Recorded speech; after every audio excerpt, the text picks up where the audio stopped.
মরুভূমির একপাশে ছোট্ট একটি গ্রাম অবস্থিত।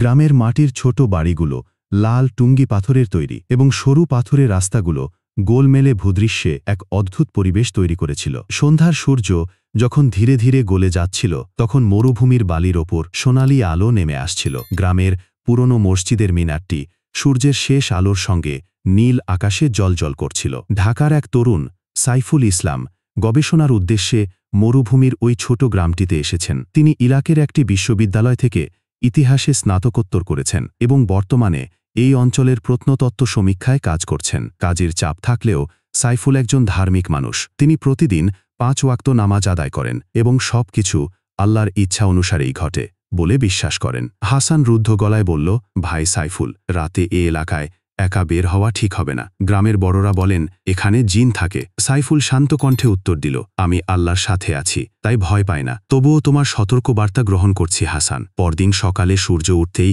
সাইফুল আর হাসান কাজ শুরু করলেন। মরুভূমির বালি খুঁড়তে গিয়ে তাদের হাতে একটি পুরনো ধাতব ফলক এসে পড়ল।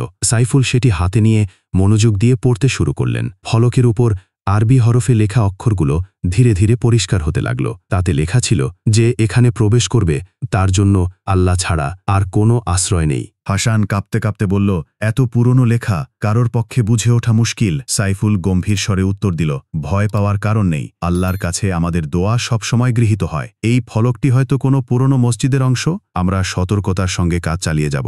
দিনের সব কাজ শেষে সাইফুল আর হাসান গ্রামের ছোট মসজিদে গিয়ে মাগরিবের নামাজ আদায় করলেন। নামাজ শেষে সাইফুল বলল, আল্লাহ আমাদের সাথে আছেন, তাই ভয় পাওয়ার কিছুই নেই। ইনশাআল্লাহ আমাদের সতর্কতা ও ধৈর্য আমাদের সুরক্ষিত রাখবে। হাসান সম্মতি জানিয়ে মাথা নেড়ে বলল, ইনশাআল্লাহ ভাই। এরপর তারা বাসার পথে রওনা দিল। রাত্রির নীরবতা নেমে আসতেই আকাশে নক্ষত্ররা ঝিকমিক করে উঠল নতুন দিনের আশা নিয়ে। সন্ধ্যার পর সাইফুল ক্লান্ত শরীরে বাড়ি ফিরল। খাটে শুয়ে পড়ার পর সে এক অচেনা স্বপ্ন দেখতে লাগল। স্বপ্নে ভেসে উঠল এক মৃদু ফিসফিস আওয়াজ, আমাদের ফিরিয়ে দাও। এই শব্দে সাইফুলের ঘুম ভেঙে গেল। চারপাশের গাঢ় অন্ধকারে কিছুই বোঝা যাচ্ছিল না, তবে বুকের ভেতর এক অদ্ভুত চাপ অনুভব করল সে। মাথা ঘুরতে থাকলে সে ধীরে ধীরে উঠে বসল এবং আল্লাহর কাছে প্রার্থনা করার জন্য নামাজের প্রস্তুতি নিল।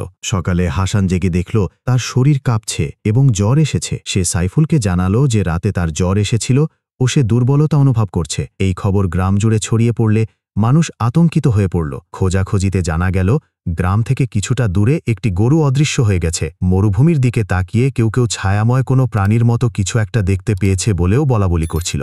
হাসান ও সাইফুল পরিস্থিতিটা মসজিদে গিয়ে মৌলানা আজিজকে জানালেন। মৌলানা শান্ত ভঙ্গিতে বললেন, ভাইয়েরা, সাহস হারানোর কোনো কারণ নেই। জিন আমাদের অদৃশ্য জগতে বাস করে এবং মনে হচ্ছে সেই ফলকটি খুলে নেওয়ার কারণে তারা ক্রুদ্ধ হয়েছে। ওটা তাদের সীমানায় প্রবেশের নিষেধাজ্ঞা চিহ্ন ছিল। আপনারা আল্লাহর কাছে আশ্রয় নিন। আয়াতুল কুরসি, সূরা ফালাক ও সূরা নাস মন থেকে পড়ুন। এগুলো জিনদের প্রতিরোধ করে। আল্লাহর ওপর পূর্ণ ভরসা রাখুন, তিনি আপনাদের রক্ষা করবেন। তিনি আরও যোগ করলেন, ইসলাম কুসংস্কার এড়িয়ে চলে। দোয়া দরুদ ও নিয়মিত নামাজের মধ্য দিয়ে নিজের ঈমানকে শক্তিশালী করুন। রাতের নামাজ ও দোয়ার পর সাইফুল এবং হাসান বাড়ি ফিরে কিছুক্ষণ বিশ্রাম নিল। তারপর গভীর রাতে তারা মসজিদে গিয়ে পুনরায় আয়াতুল কুরসি, সূরা ফালাক এবং সূরা নাস পাঠ করতে শুরু করল।